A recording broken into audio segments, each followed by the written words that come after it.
Hi guys, this is KOJRO, and this time I'm recording from not something entirely new place. I've been shooting some videos from in here before. This is actually my garage, and as you might know, if you want to make it big, you have to start in a garage.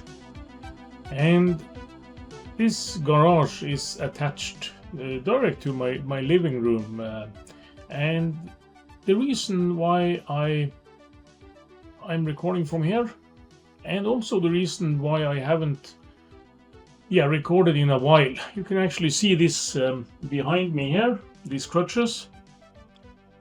I actually slipped on the ice and broke my legs several months ago, and I went through surgery and I am now recovering from that. But it's still a month until, or 5 weeks until I can use my leg in any fashion. So I'm stuck here. I can't go down to my shed, I can't go down to my bunker, I can't go down to my basement. And these is the places where I normally do stuff. So I'm kind of handicapped, but I do have some of my things here. I do have my 3D printer in this room. I do have also some electronics equipment and some other equipment. And I also got some of my things brought up here. I do have my multimeter and other stuff that I've been fiddling with. I also do some computer stuff, as you can see here. And what you see in the back here is actually my 10-inch rack that I've been playing with. This contains a micro ITX board with Proxmox and a lot of virtual machines, and also some switches, some Ubiquiti gear, and so on. And this space, I normally share it with our dog. It's his cave that you can see behind me here. And this room is normally kept tempered, but not totally living room temperature. But now that I do have to stay here for quite a bit of the day, I also do my work from here, my day job.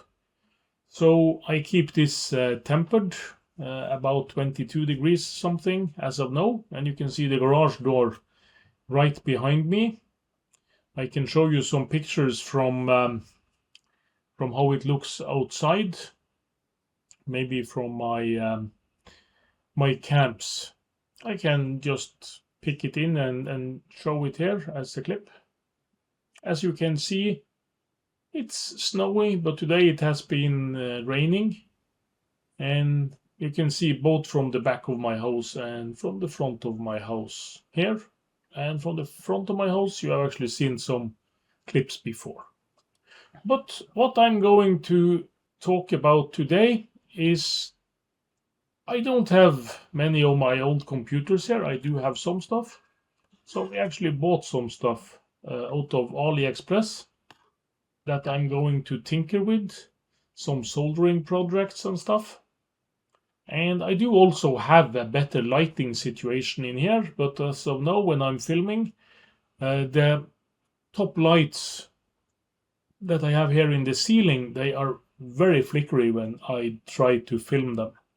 And it doesn't matter how I try to synchronize the camera, they have this rolling effect on the video anyway. So I'm going to try to make this better when I start the soldering. And I'm going to show you now what I'm going to solder together in this first part. So I'm just switching to Chrome so that we can look into that. And as you can see here, this is the 100 watt Ultimate Fidelity Power Amplifier board with the IRFS and AFP and RFP 92040 and 240. And they call this a MOS tube amplifier kit. But this is a MosFet transistor circuit, and it's nothing tube about it at all.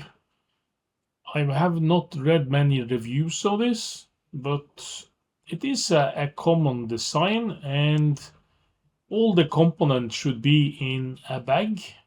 And yeah, the quality of the boards doesn't look too bad. I have seen someone that actually make this work, and they have some base parameters down here, and they said that you can feed this with plus minus 35 to 55 volt.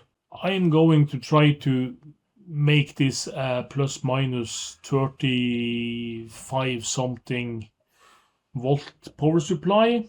It's going to be several steps before I'm that far. And it's 2 print cards, each with a mono block. And they are quite small, 90 by 54 millimeters. And there are some comments up here that some of them has got the board, they have missing transistors. They say the BD140 was not included. I've also seen some other. And they call this class A and B amplifier, and of course that's not correct, it can't be both. So I do presume that this is an AB standard, and that means that you have a circuit that is driven with some current in between, and that it's an analog output stage.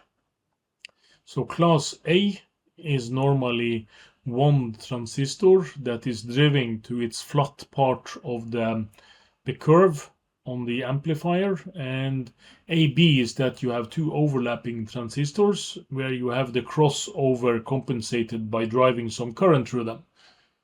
If you want, I can go into details on how this works, but this is the main thing of this, and this is quite the cheap board. It doesn't cost much. I think I paid, together with shipping and taxes and stuff, I paid about 400 krona for them, I think. And the PCB looks quite good quality, so I don't think it's a very bad deal, but then again, I have not looked into the components yet. I have not taken them out of their bags, and this is the first time we are going to look at them together. So I will try to fix the lighting, and we can see if I'm able to film this from an overhead view so that we both can look at this together. Let me tell you a bit about the transformer I'm planning to use as a power supply for this.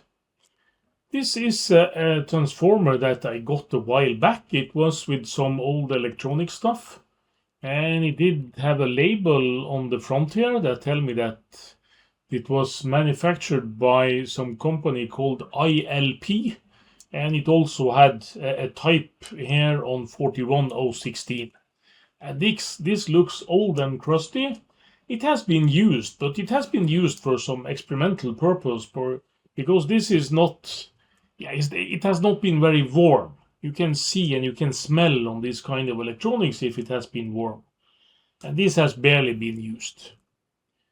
And it's not very heavy. It's more than a kilo, I think. And it do have input wires, these thin ones, and it has 4 output wires. So this is probably a synchron output with some fixed voltage.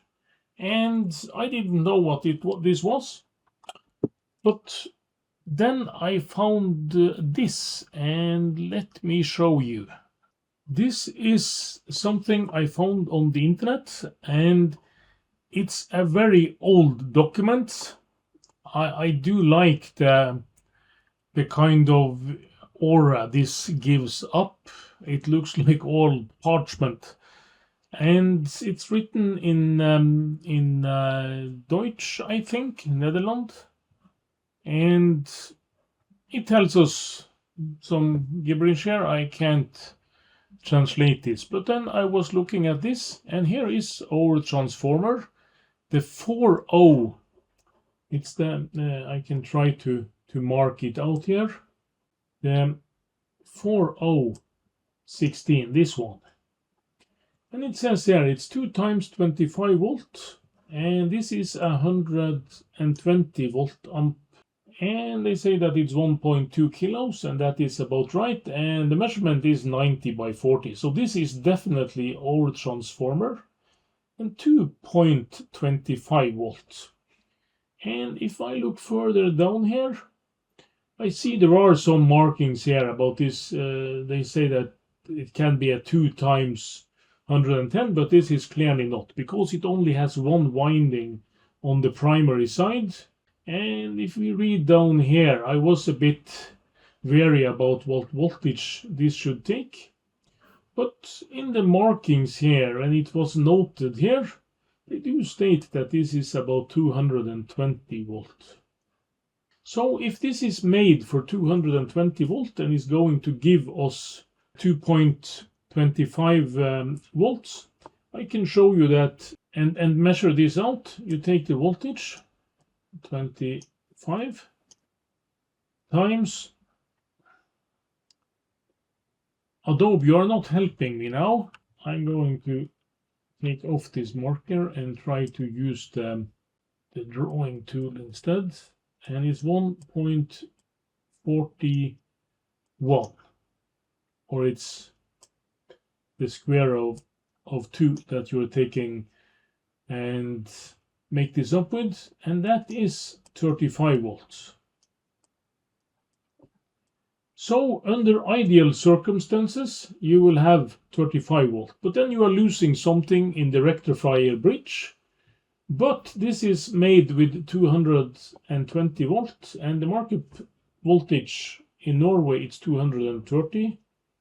So if we take and say that you have about 10 more volts on the output, you will have about 1 more volt on the output at least. So this will give us about 35 volt, and that will be enough to have this within the specifications that we need to drive this. And actually in my home the voltage is about 240 volt, 238 normally. So I will be well within 35 volt. Probably it can be 36 volt or something if everything else is by spec. So this is what I'm going to use, and again, I love that they have taken and scanned these old documents. I really love the internet for us being able to watch this document, and you can see here, this is made in February 1984. So this is actually 40 years old, and someone has taken their time to actually scan this and make it available on the internet. I can't express how thankful I am for people doing this kind of things. So that is what I'm going to use here. I'm going to show you some more of this afterwards, but first I'm going to make up this board and do some soldering. Before I start looking what's in this bag of components, let's see what's in this box. And this is something that I actually ordered before Christmas, and it's something that I've been looking at for some while, and I have not taken the step to actually buying this thing. And yes, this is the Pine 64 Pinecil smart soldering iron and a bunch of tips. So I have not opened this yet. I was thinking I want the project to test it.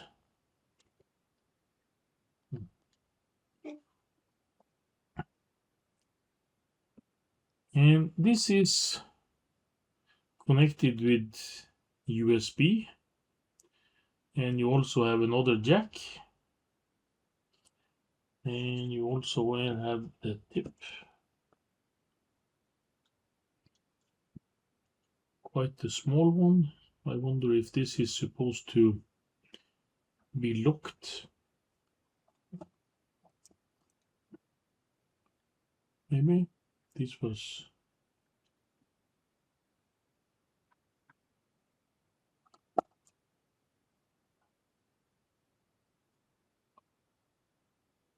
Yeah, I don't see much of anything here. It should be powered with the 12 to 24 volts, and you can power it via USB. And 18 to 88 watts. That's quite much. I do have this one. This is a charger from Ubiquiti.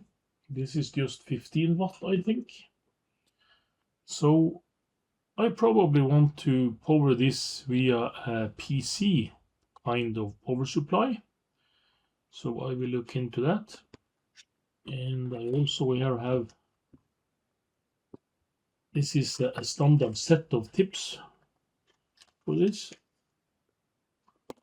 No. You have a chisel kind and another pointy one that is even more pointed.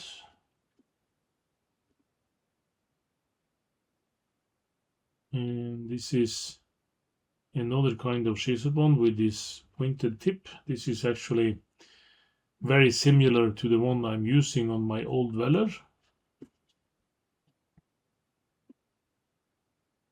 And this is a chisel kind of tip that is very, very narrow. So this is the set of tips. And I'm not sure how useful this soldering iron will be, because it is very low wattage, but I'm going to test it out with this project. It's small components, but this is not micro electronics, it's normal components with true hole. So I'm going to give it a go, but I'm going to find a power supply that is suitable for this. And I also probably want to have some kind of stand for this before I start using it. But it's not practical for me to move some of my other soldering stations. One is down in the shed and the other one is down in the basement. I can get my son to collect it, but I will try to use this. I also have some other less professional soldering gear here in the garage.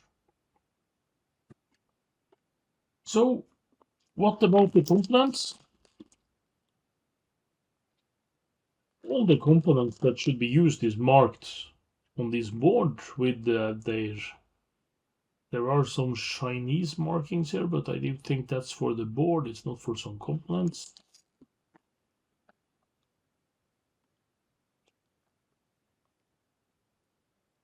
And this should be for both boards, so hopefully there is two of everything. This is the connector for the wire, and there are spade connectors, and the one to soldering here, this is probably for, you have one there for GND, and you have for plus 45 and minus 45 volts over here. So that's spade connectors. And then these ones with the screw terminals is probably the output. No, it's actually not. I do think that's the signal in. So what's the connectors for the output of this speaker out? Okay, there it is, and this is relative to ground, because this is just a mono circuit on each of these. So that's also a spade connector.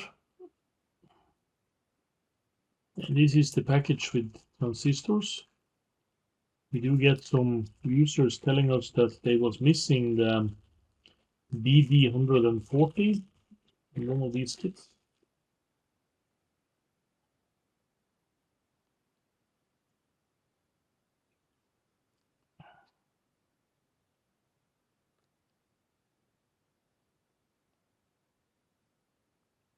I do have to get some magnifying glass here, I think, because these markings are really, really bad. That probably means that this is some Chinese El Cheapo transistors, PD139, PD139, PD140,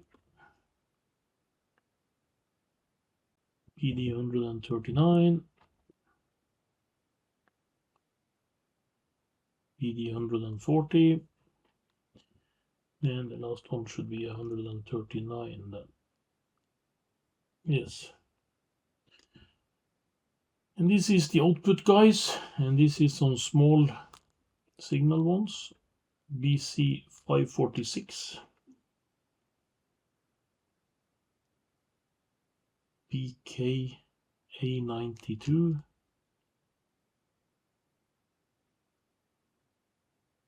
BC546. Probably everything is in place when it comes to this. And what about the quality of stuff? So far, it doesn't look totally bad, but of course, when you have these things here that should have some metal connection in the back here for heat spreading, we have to see, but these are quite heavy, so there are some metal here, but I've also not checked if there is heat spreaders or insulations here, and that there is not. So to attach this to a heatsink, we do need some insulation pads. I do have them for these. I'm not so sure if I have them for these, but probably I can use some thermal pads that's meant for some other stuff. Because otherwise, one of these is connected to the back.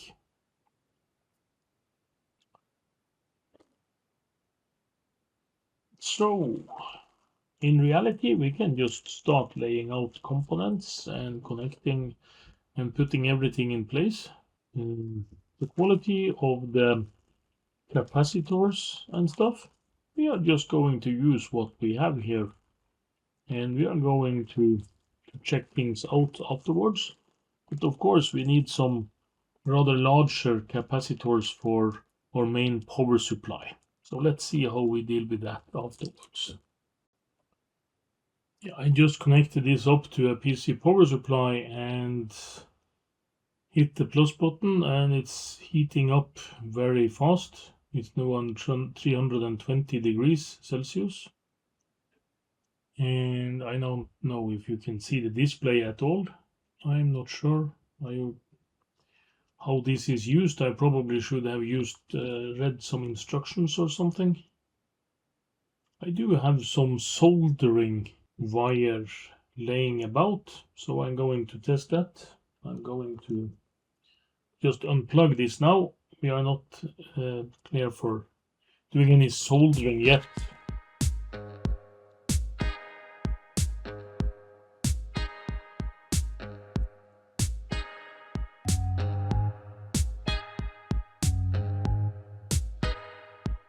Yeah, you do have some resistors here.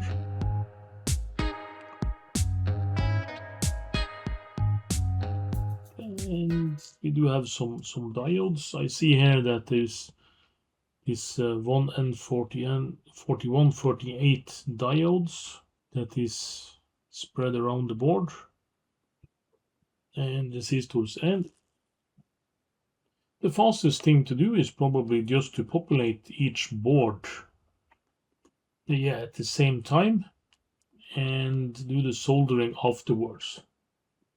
And I'm going to cheat. My eyesight is not getting better by the years, so I'm going to just measure out the resistors. So if I take this to here, they do have some brown stripes, so 100 something.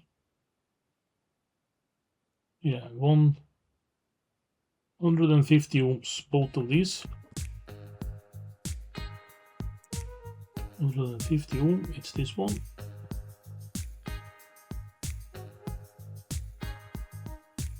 And of course, building both boards at the same time, if there is something that is wrong, it's probably not a very good idea, but if there are some fault with the components, it probably is both of them anyway, so why do it more complicated than we really need? 560 ohms, 2 pieces. 560, where is that?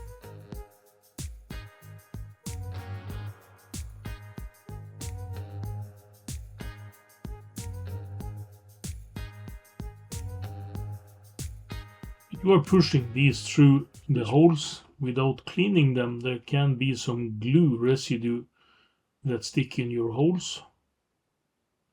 So if you're getting bad soldering, it's a good idea to just cut away the glue before you do this.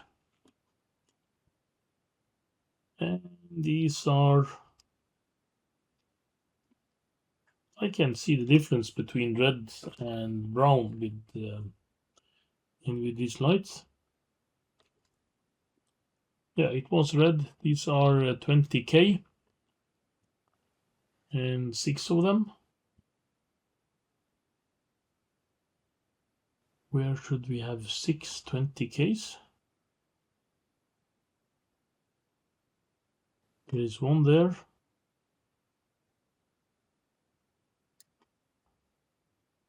And one there.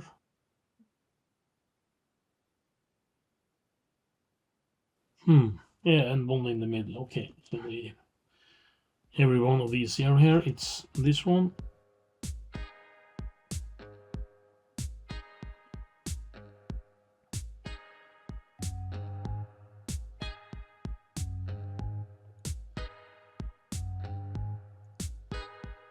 And it was one here.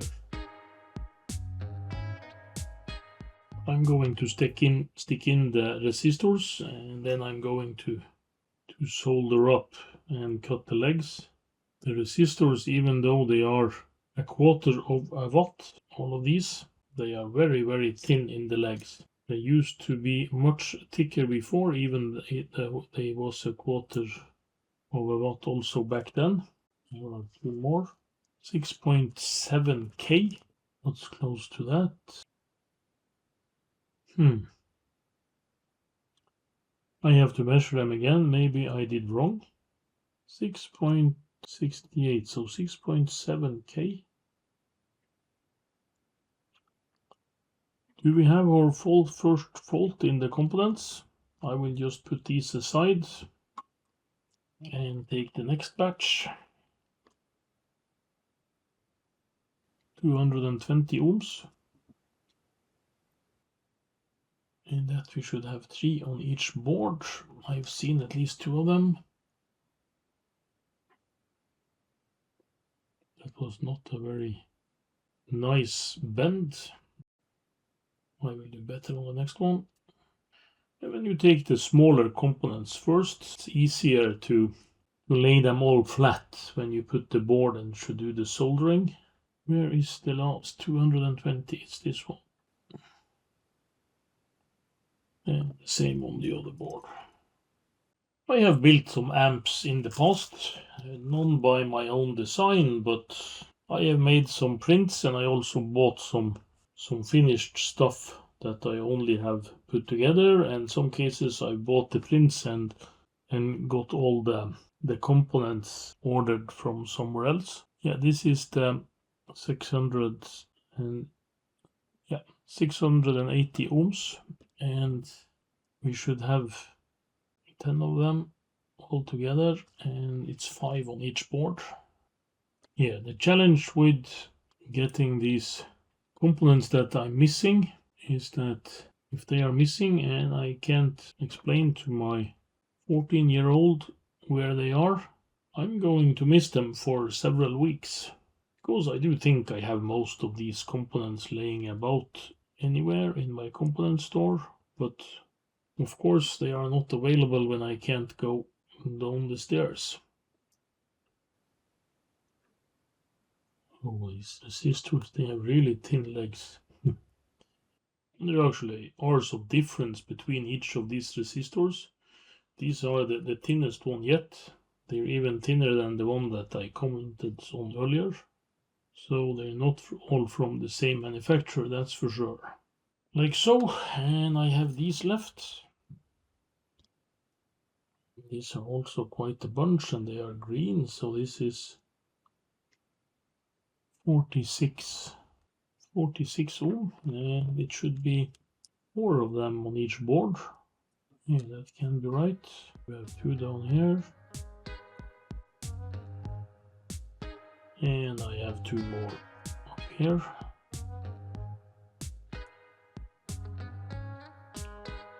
And the same on the other board.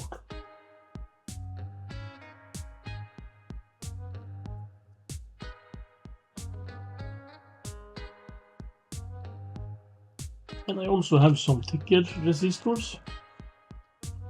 And of course this is also resistors, these white ceramic thingies, but this is probably 1 watt and they should be 10 ohms. When I outline this, 10 ohms.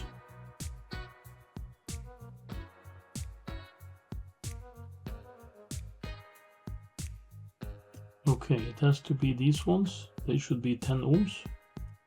But I'm missing here, there should be one 4R7 that is 1 watt. Maybe this is a ceramic one, no it's not.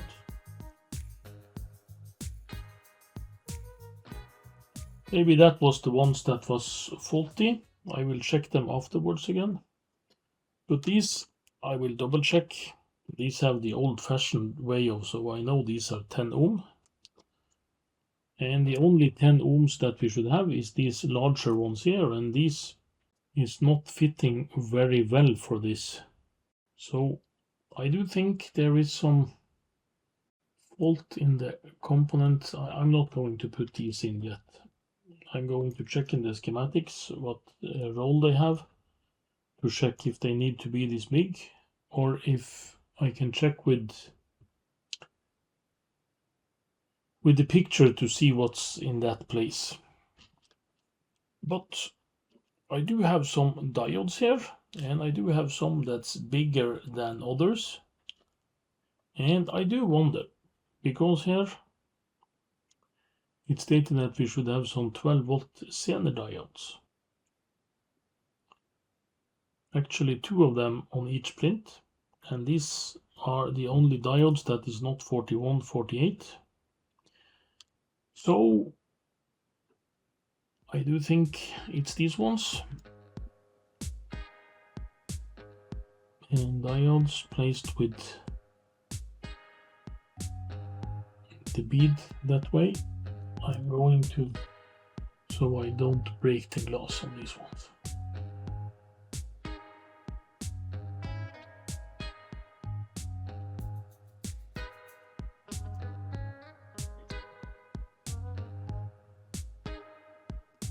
And the same on this one.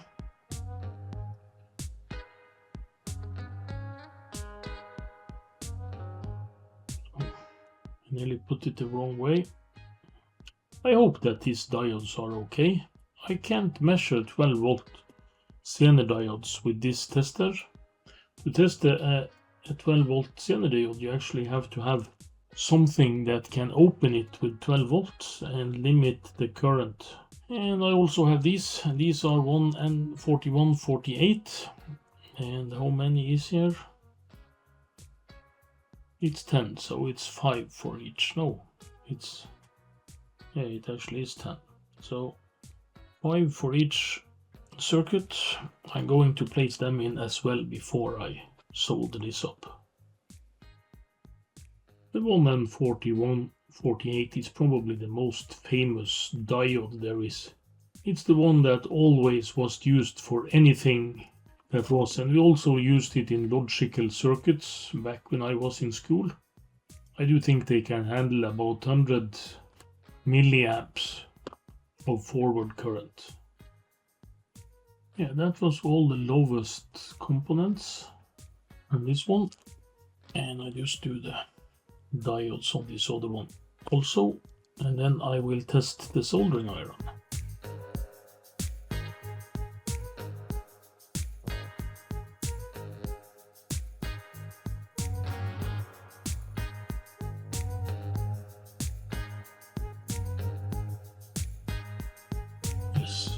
that was everyone, and I'm going to heat up the soldering iron, and I will try to just solder this.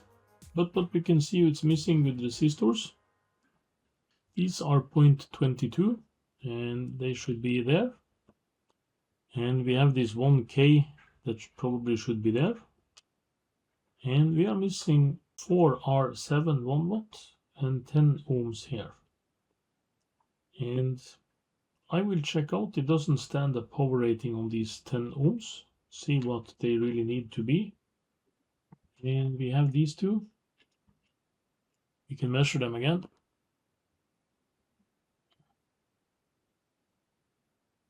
6.7 kilo ohms. So they're nowhere near the 4.7 that should be here, or the 10 ohms that should be there. Yeah, as you can see on the drawing above here, the eyesight on this one is not 2020, that's for sure. It's totally missing the 6.8K resistor at this point. Yeah, now we're going to test. This is 320 degrees, a little low, I think. I would like it to be 360 probably.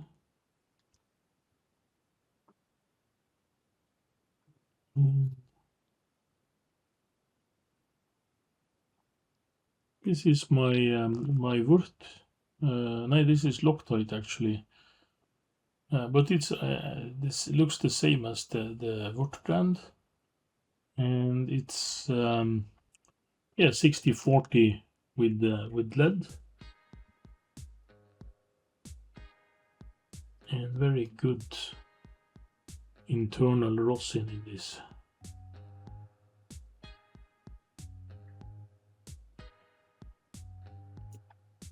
This actually works quite nice. This cable I had here with this 90 degree is not ideal. I will just do this real fast. And I solder kind of this way with things that's sticking up like this. There is always one that I'm missing.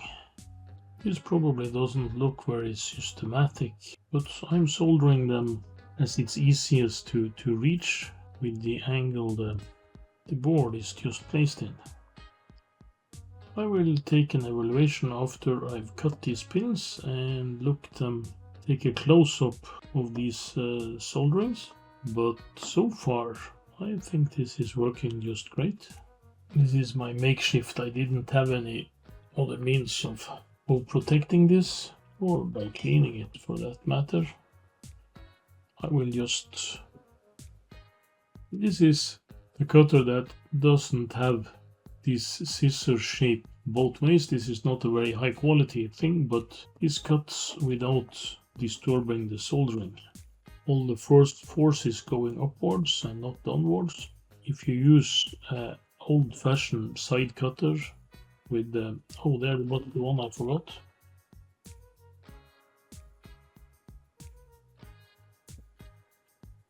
Yeah, if you use the old-fashioned ones with the 40 degrees cut each way, you are putting just as much force down to the soldering as you done upwards, and then you are putting quite a strain on the solder, and you can actually rip pads off the board with that.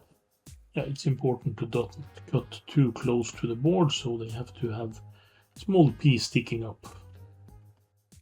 Yeah, and I have to interrupt this program with, sorry for the background noise. In addition to that, I share this space with my dog. I also share it with a washing machine.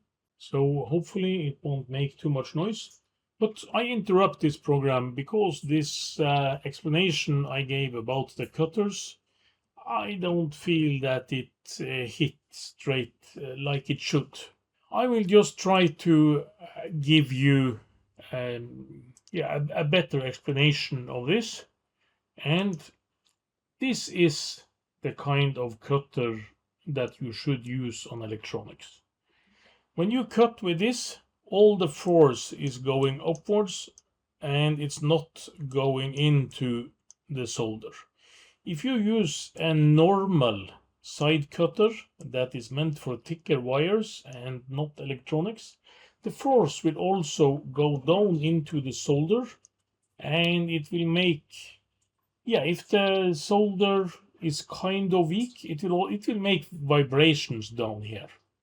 But of course, normally that is not a problem, but in some cases you actually can rip some of the traces from the board. And of course, if you put a plier like this and put it upside down, then all the force will go down here and you will push this way.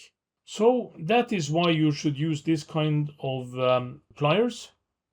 And I don't normally cut like this. I put it on the side like so that the force will be, yeah, not straight on the PCB, but in an angle.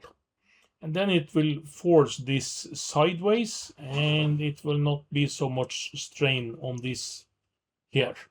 So this is just, I think, a bit better explanation than I gave in the video. So now over to the garage again. Oh, there is one more I forgot. This time it was 2.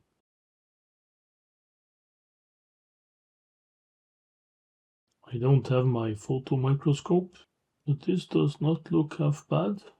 Some of these could use a bit more solder, but this is good through plated, and you can see that the solder has been flowing through on most of them. There are some one that has a bit less solder.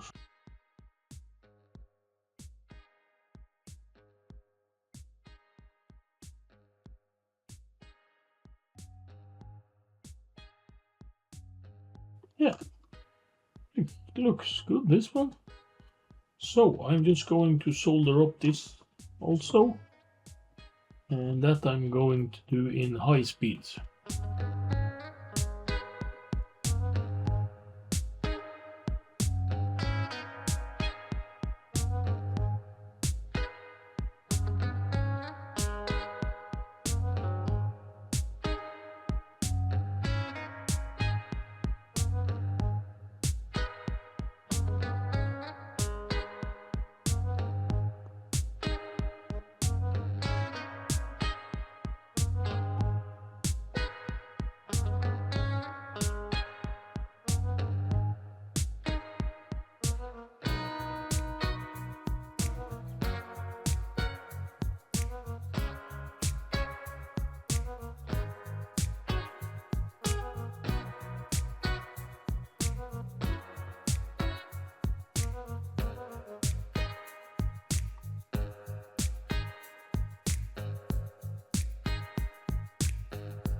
This looks real promising for the pencil and for the soldering that I should do on this. So I'm just going to continue this, and I'm not going to bother with what's missing so far.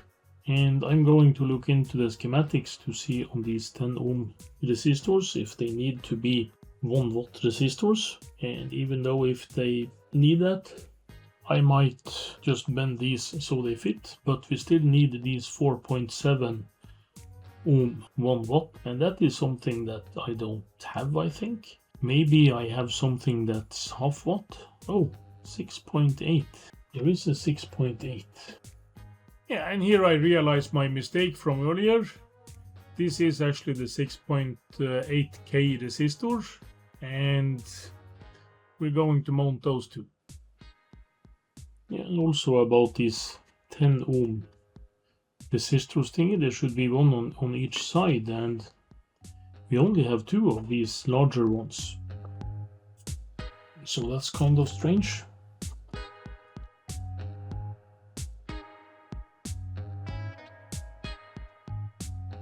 Yeah, then I'm going to put on some of the other components, and let's check here. There is no resistors here, only capacitors, and there is no resistors here. So the only resistors that we do have yet to place is these and that means that we are lacking these 10 ohms resistors for at least one board.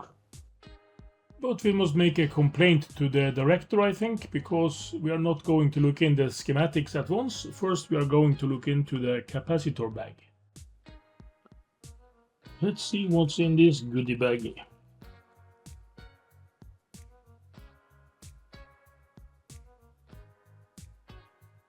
It's not good to see what kind of capacitors these are, but these are probably ceramic and these are probably some plastic thingies.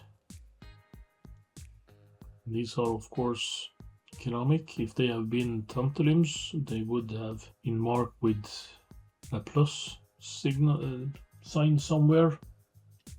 I might want to get some stronger glasses to check this value. And 4, that's 100 nano. We can actually check. I don't have my capacitance meter here or some other testers, but there is a possibility to measure capacitors with this fluke. And this is 100 nanofarad. 100 nanofarad. 100 nanofarad. 100 nano. 100 nano. So here we run into the main problem with the fluke. The fluke is only capable of measuring capacitors in the nanofarad and probably over in microfarad area. So it doesn't count at all on the picofarad capacitors.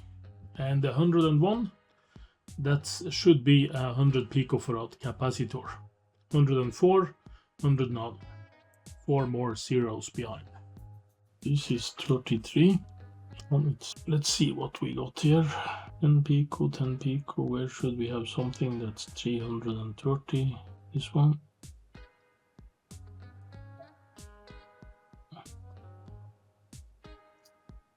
And this one is 10.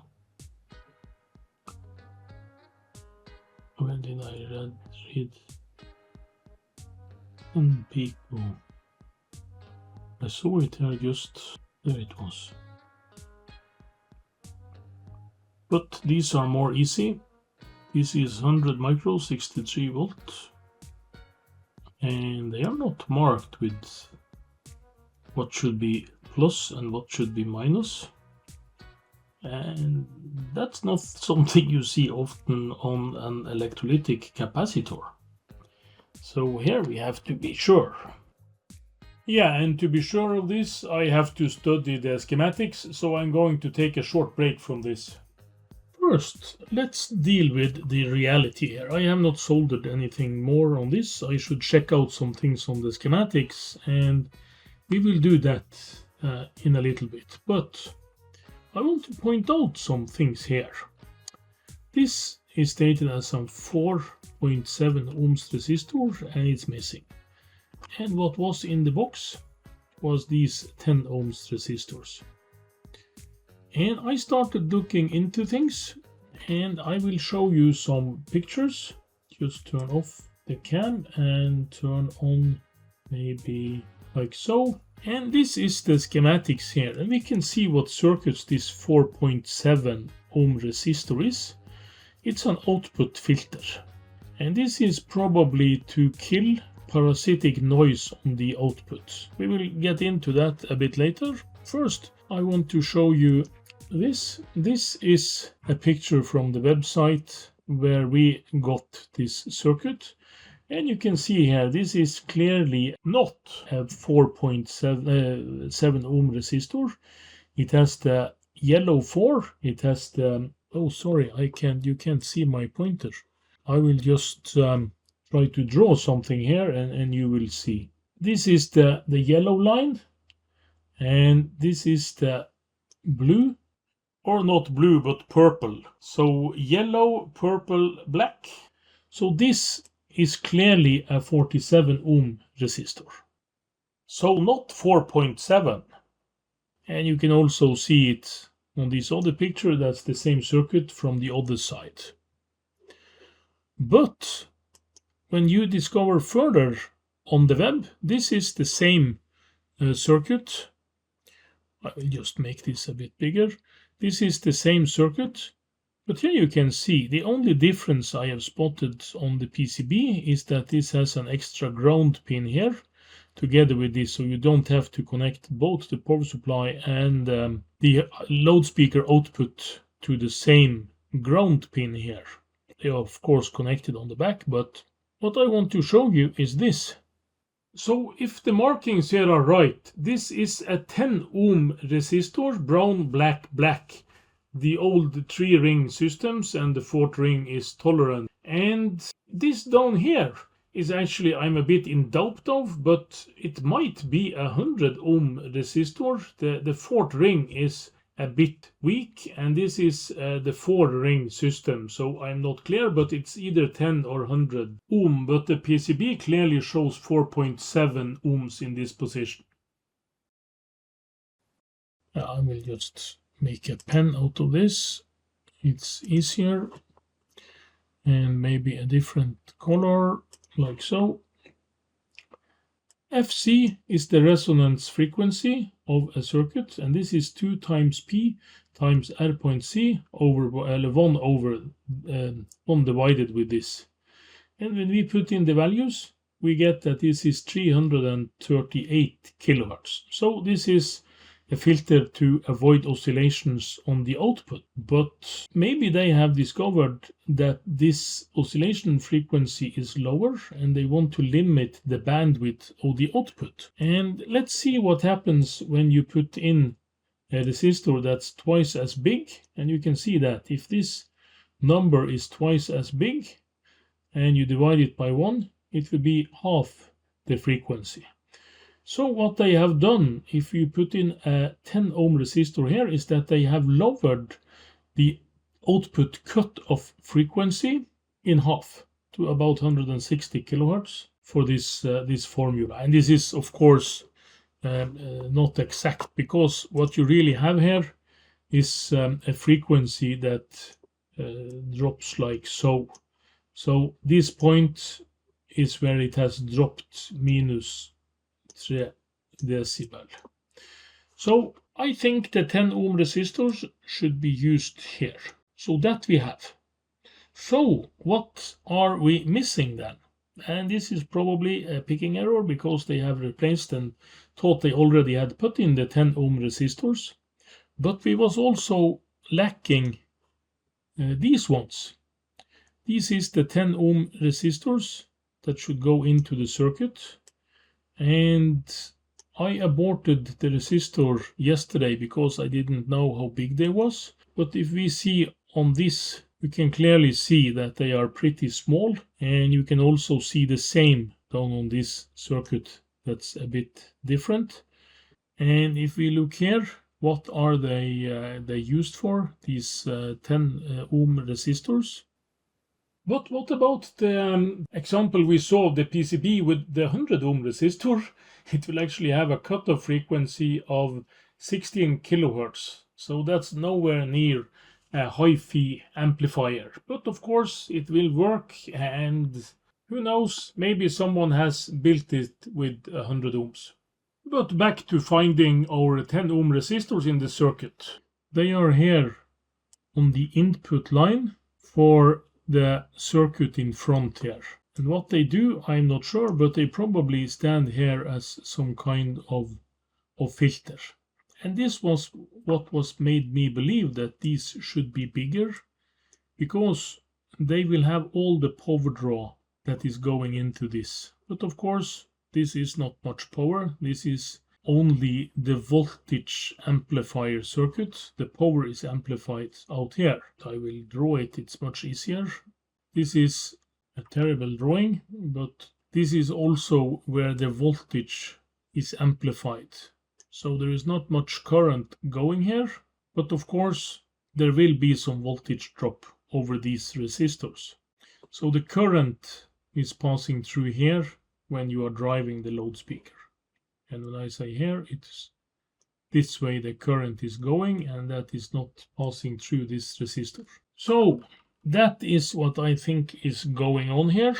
So I think we just can continue with this. And the next thing we wanted to figure out was how the capacitors are turned. And we can also see that here on this print. So if we take a look on this, you can see here it actually is stated on this where the plus are.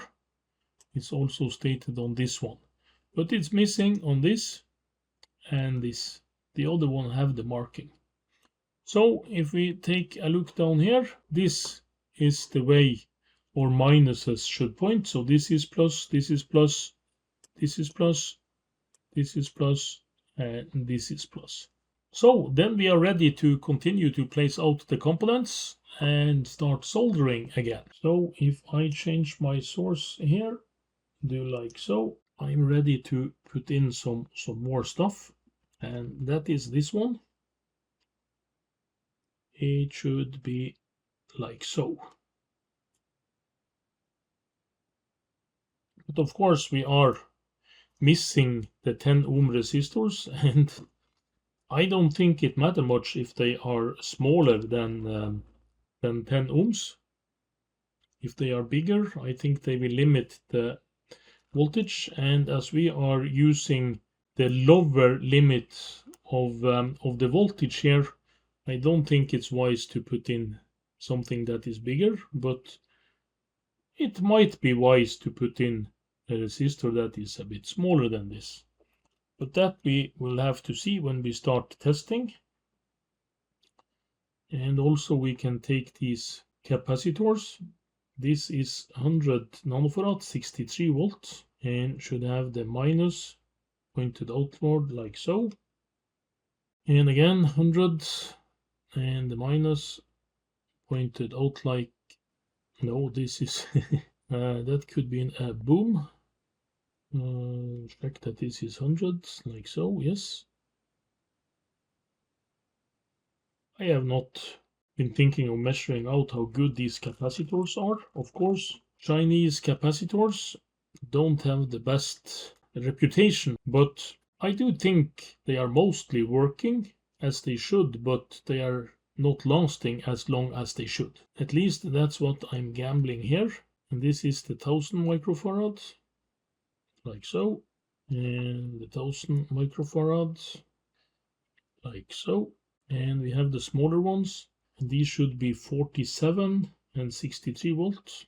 It's actually stated here 50 volt, but that doesn't matter. It doesn't matter if they are bigger. If you are using, let's say you're using 63 volt capacitors where you should be using 6 volt capacitors, it will matter because the ECR and other stuff, characteristics of a capacitor is then that much different. But 50 or 63 doesn't matter at all. We also have a 10 microfarad. That should be somewhere. It's these ones. They are actually stated as Nichicons. Can we trust that? I'm not sure. It's an easy stamp to make. But this is 10 microfarad, and it does has the plus up this way. And this one does not have... Oh, where is the marking for the minus on this? Could they be bipolar? But it's stated here that this could be from 1 microfarad to 10 microfarad. Yeah, just leave that out for now, and I will check what this is. And we are missing the 10 ohm resistor. I'm going to fix that, and I'm also just going to put the last of these ones into here, and we can get what we have so far soldered in. Yeah, I will try to get to 10 ohm resistors. I have to get them from my basement, so I have to get my son to bring me some stuff.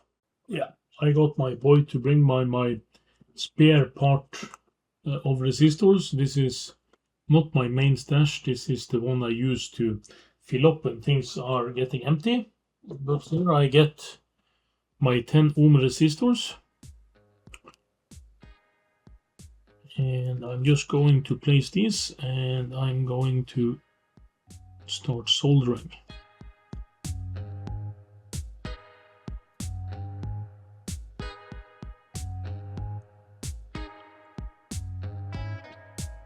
Yeah, we can of course place these as well. This is the 10 picofarad, and this is the, should they be 100 pico ones? Like so. So then I'm ready to start soldering. Let's use the pine thingy. I'm going to put some water on this. Maybe I just borrow something from my mug here. That went surprisingly well. And this is, it's super fast. It's already 200 degrees and I just turned it on.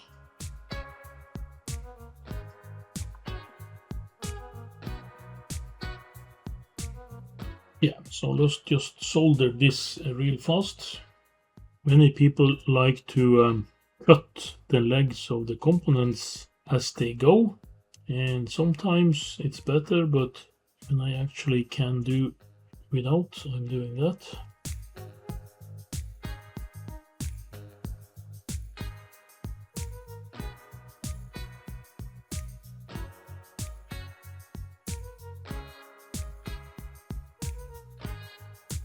Yeah, then it's just about which one I have forgotten. One was a bit thin on the ground. When you're doing analog stuff with these through hole components, it doesn't matter if you use a solder that's a bit thicker. It goes faster to actually do the soldering. But this is a good compromise, and this is really good solder. This is a really good rosin solder. And I have not washed this board. I have not washed the legs of the components. I'm only depending on the rosin to do its job with cleaning the metal for oxidation, and I normally have very good luck with that, especially with good solder. A lot of people, they use a lot of rosin that they have on as liquids, and I almost never bother with that. I'm turning around and looking for somewhere to place this one. I'm used to my normal gear. Just clean up this real fast. Try to hold this at an angle so that I don't cut too close to the PCB.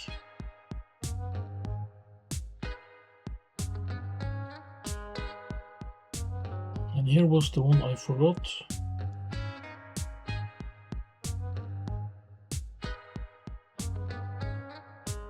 Yeah, let's take the other one.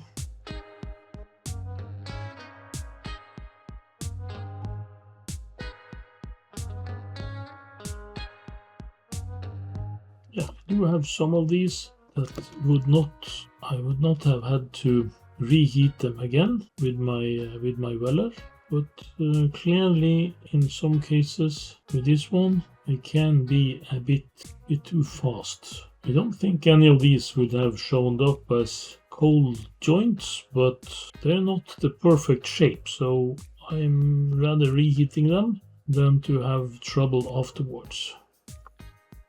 Like so. But anyway, that was most of the passives. I do have some big ones, these for instance, and I have these variables, and of course I have these ones. I will have to check out. It stands on this one, it stands BP for bipolar, and I'm going to check what they really are. I have a hunch here, since they stand by the input, that they might be part of the input circuit, and this one I'm not really sure. This one is part of the filter on the input, low pass filter, but this coupling thingy here on the schematics is stand as 3.3 microfarad, and as this has no plus and minus markings, they are bipolar, so they are going in here just like so on both boards. I'm just going to heat this up again. Of course, if this should be a high fidelity circuit, be it Nichicon or not, to have an electrolytic capacitor direct in your signal path, it's probably not the best thing to do sound wise, but we did agree to build this as stock as possible. This was actually the resistors I gave to my son to have him pick out the right box downstairs. So I gave him this and asked him to look for a box with these kind of components in. So they are not related. Here we have the rest of the passage. This is the mounting details. And of course, some of this, it's not the best quality or use, but I'm going to use what's stock here. And if I regret it afterwards, I will be able to desolder this and put in some other stuff. And also the other print had this modification where this ground plane was made longer here so that we have another of these spade connectors down here, but I'm not going to do any of these modification as of such. And we also have this one for input that should be down here. That I need to do something like this to keep it from falling out.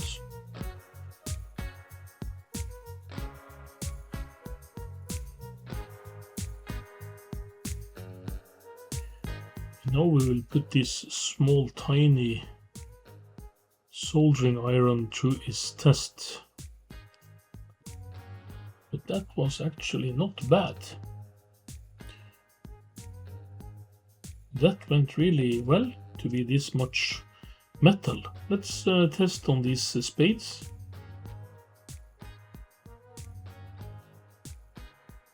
It's a massive piece of metal that needs to be heated. This is really impressive. This soldering iron is impressing me. Is this the one that's going to make my 50-year-old, or it's not 50, it's 45 I think, old Veller to retire? It could be impressive. I'm going to populate this as well.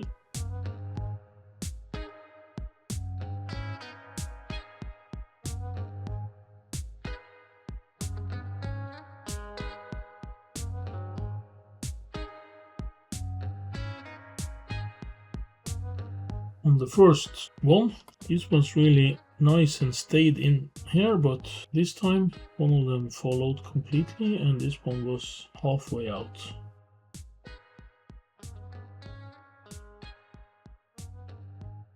Yeah, now I'm going to solder in the transistors, the small ones, and am I going to make this a bit straighter? I do have some things that didn't look straight. It don't have to be all straight, but you don't need to look like I've just thrown them in there. Yes. This one, does this need any? Oh yes. Yeah, it's impossible to make this look totally straight. And the transistors. A92. And let's hope that everything is marked as it should. A92.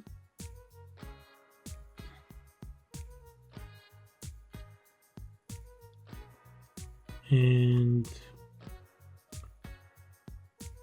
I actually have to look with this with a magnifying glass. I can't really see. It's very dull paint on this. 546. That's right. And 546. These 546s is standing in a differential coupling. It actually is good practice to make these thermally connected to each other, so they should warm up about the same. But they have not bothered to do that on this and on many other circuits as well. Here I'm going to cheat. I'm going to solder the middle leg and I'm going to adjust them before I solder in the other, so they look a bit straighter.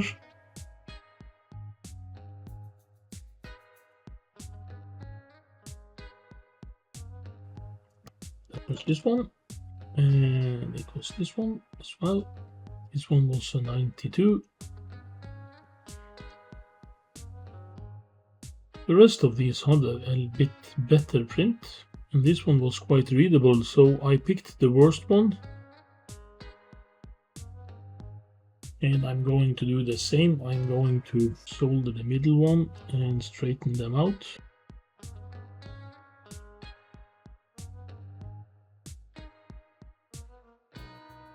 That was this one's.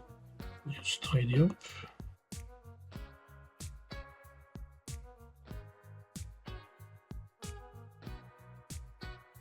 One of these actually could have been a cold solder joint. Yes, these transistors up here, I'm going to solder them too, but these I want to solder quite far away from the PCB, so I will try to mount them quite straight like so. So first I'm going just to put in these large resistors and the potentiometer. Yeah, we're starting to run out of places to put things.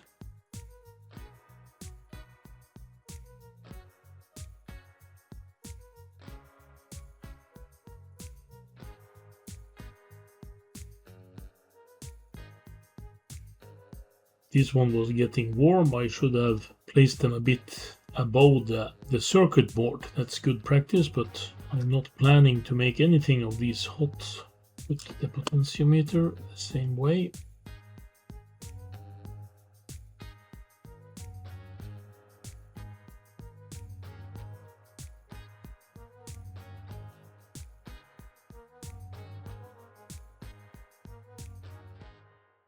Oh, I have one here that I forgot to solder of these spade connectors. There is always one.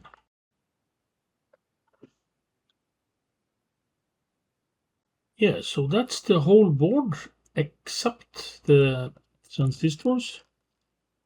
And this one, if I should have put them straight to the PCB, it would have been easy. But if I'm going to make them a bit above the board, and that it has to be to make it easier to fit a heatsink. Can of course make adjustment like so, but this is the 9240, it should go in that hole. And the same with these other ones. They also should be about the same. So maybe I should make some spacers for these, or they might be able to. I can of course reheat them a bit, but the best thing is actually to get them aligned at once. So I might just make a spacer out of cardboard for this. I actually was rethinking the process about spacers. So I'm bending these, it's probably easier to see like so, to get them further away from the PCB and to make room for a heatsink. Because you see, if I put the heatsink close to this, I will cover these holes for screws here. So I will just do the same with these ones. And I will just make sure to get them as close adjusted as possible. Yeah, I just tried to eyeball it as good as I could. This is fiddly work, and you do have some lee room anyway. And it's also important not to overbend the legs. If you adjust them too much, they will break.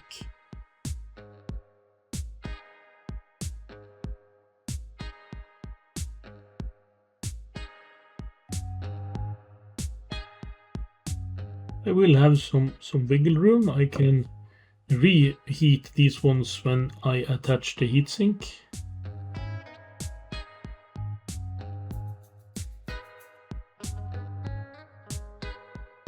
That was turning itself off, so the auto shut off feature, that's at least working.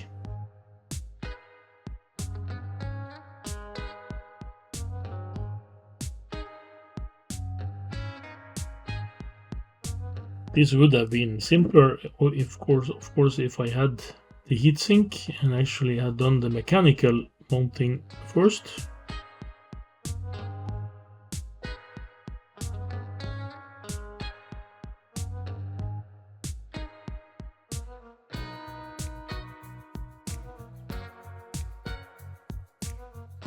So that's one finished module, and of course I can reflow the solder on this when I have done the mechanical mounting on this, and they should share the same heatsink. So these ones would have to be a bit more out, but that will be when I get a proper heatsink.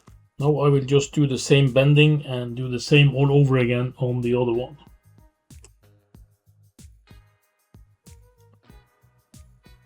Yeah, then the first round of soldering, it's done. We have 2 completed circuits, and of course I can do a test, I can try to do something, but I'm going to Euro-rig this power supply, not with the components that I'm going to use, but I'm going to test this. I'm going to connect this to a rectifier bridge and some smaller capacitors, and we are going to do a soft test of this. I also can try to start this with my Variac if I don't dare to turn the power on at once, but that will be the issue for the next part in this series. So first part, soldering up these 2. And what can I say about the quality of the kits? I think the quality is totally okay. The quality of the PCB, I would say it's very good. And I have been soldering a lot on cheap PCBs, but these PCBs, they are not shelling lines, and it seems like rather good quality. So, would I recommend this? Far too early to say. I don't even know if the components are working yet. And I'm also wondering if I need to have this connected to a heatsink before I do anything else. It doesn't have to be a very large heatsink, but I need to have these transistors here coupled together and in one thermal area. Otherwise, they will change their current and stuff when they heat up differently. So, will I Euro-rig that, or will I try to find the right aluminium? I'm really not sure, because that depends on how fast I will be able to get down to my shed, because that's where my aluminum is. But of course I can do some aluminium 90-degree angles or some other stuff that I probably will be able to get up here and drill some 3mm holes and have this connected. Probably I will do that.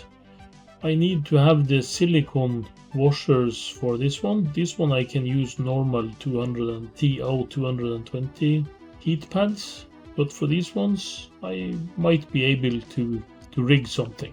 So that's it for this episode. I hope you enjoyed the content, and I hope you enjoyed the mix of soldering, talking and explanation of circuits and so on. And of course I have not explained the circuits as of yet. I'm not sure if I will do that in this series. There is a lot of good explanation of push-pull amplifiers out there. Of course I can give you a basic overview of how this works, but I don't think I would do that until the construction is finished. So until next time, thanks for watching. It has been fun making a video again. Hope to see you next time.